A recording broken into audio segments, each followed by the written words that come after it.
It's day 34 of 60 days of studying the masters, and today we are studying Pharaoh Djoser. Want to join me? All right, let's do this. Djoser was an Egyptian pharaoh of the 3rd dynasty during the Old Kingdom period. He is traditionally considered to be the first pharaoh of the 3rd dynasty, but recent discoveries may push him back a bit further than that. He ruled from around 2670 to 2640 BC and had a reign of about 30 years. His name means the most powerful of the two, and he was the son of King Cunias, which makes him the grandson of the legendary King Narmer, or Menes. He is most famous for commissioning the Step Pyramid at Saqqara, which was built by his architect Imhotep. This structure is the oldest pyramid in the world. It began as a traditional mastaba and then expanded upwards several times, adding on new layers and new flat surfaces. This gave it the appearance of steps leading up to the summit. But even with these expansions, it was only 3.5 stories tall, or about 62 feet high.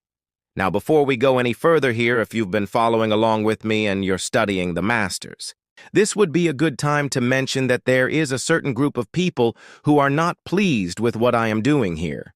They don't like people casually using terms like Egyptian or ancient Egypt without recognizing their own cultural appropriation. Well, I'm sorry to inform you that ancient Egypt is now so thoroughly integrated into our culture that it has become impossible to use terms like pyramid, or pharaoh, or sphinx, or hieroglyphic, or sarcophagus, without appropriating them. At this point, the only way to avoid cultural appropriation is to ignore all of human history. So carry on, my friends. Let the haters hate. We have art to make. Djoser's other major building project was the expansion of the necropolis at Abydos. He also built a number of temples throughout Egypt, including one at Karnak dedicated to Horus. His rule marked the beginning of a golden age in Egyptian history. It was a time of peace and prosperity after decades of civil war, and the arts flourished under his rule. Sometime during his reign, Djoser went on an expedition to the land of Punt. The Egyptians kept records of everything, so we know a lot about this voyage. Djoser sent out a fleet of 60 ships to establish trade relations with this mysterious land to the south.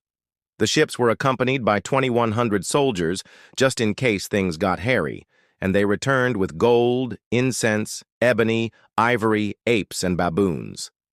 Many scholars believe that Punt was located in modern-day Somalia, but its exact location remains a mystery. Djoser's queen was Pharaohs, who was possibly his first wife. She was the mother of his successor, King Khufu, but she died early in Khufu's reign. Another queen, Queen Meresank, held a powerful position at court. Her title was Great of Praises, Main King's Wife, Hereditary Princess, which indicates that she was probably Khufu's stepmother. A sculptor named Thutmose created a statue of her in the shape of a seated lioness, and an inscription reveals that she was responsible for building a pyramid at Giza. This was an enormous honor since pyramids were typically reserved for pharaohs. Unfortunately, her pyramid was destroyed by the rising of the Nile River, and all that remains of it today are some fragments of limestone on the riverbed. After Djoser's death, he was mummified and buried beneath the Step Pyramid at Saqqara. In the centuries that followed, this burial site was lost until it was rediscovered by the Arab historian al-Makrizi in the 14th century AD. Archaeologists uncovered the pyramid in 1850, and they found Djoser's mummy in 1954. It was badly damaged, so much so that the technicians who examined it thought it was too damaged to restore. But they tried anyway, and they found that they could make out a nose, 2 eyebrows, the left eye, the ear, and the mouth. These were the first human features that they restored, and they did such a good job that the director of the museum where the mummy is displayed said, "It is as though he were alive." All right, now let's start sketching.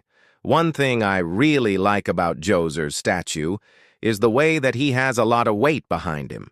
He seems very grounded and stable, and this is reflected in his clothing as well. If you look closely, you can see that his kilt is made up of thick pleats.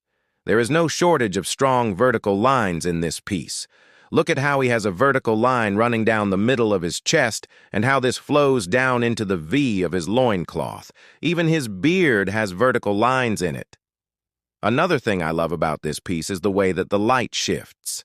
As we move from top to bottom, the shadows get darker and more defined. The king's crown and the top of his head are brightly lit and illuminated. But as we move down to his shoulders, the light becomes much darker and we get a lot more contrast. Then as we move even lower to his stomach, the lighting shifts again. Now there are hardly any shadows at all. This creates a very interesting visual effect. It gives us a clear sense of depth and volume.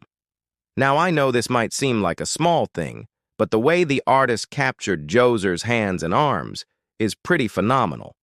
The hand on his chest is turned outwards, and the fingers are splayed, which helps communicate the width of his chest. Then his elbow sticks out to the side and the forearm drops down. This creates a strong counterangle with the raised hand, and then the other arm hangs down straight, giving us another strong vertical line. Notice how the artist indicated the biceps by drawing a cylinder inside of the arm. This is something that Michelangelo would do in David as well. One last thing I want to show you is the sculptor's signature. It's right here in the base. In hieroglyphics it says, "To the immortal king, may he who made this statue live in your ka forever and ever." Beneath this inscription is a carving of the sculptor making the statue. Now let's move on to Imhotep. Most historians agree that Imhotep was an architect, but he was probably a lot more than that. He was an engineer, a mathematician, a scientist, a doctor, a priest, and a poet. The Greek historian Herodotus called him the first man to whom the art of medicine was committed, which seems a bit far-fetched, but Imhotep was certainly a polymath. Unfortunately, we don't have any surviving portraits of him, so this is a modern reconstruction. What I find really interesting about Imhotep is that he is usually depicted in the form of a baboon, either with a human body or with the body of a baboon. The baboon was sacred to Thoth, the god of wisdom, magic, and writing, and the Greeks believed that Imhotep was the embodiment of Thoth on earth, so they worshipped him as a god. The most famous structure that Imhotep designed was the step pyramid at Saqqara. It was originally meant to be a simple mastaba, but Imhotep had other plans. He kept raising it higher and higher, adding on terraces and retaining walls, and soon it was the tallest structure in Egypt, at least for a little while.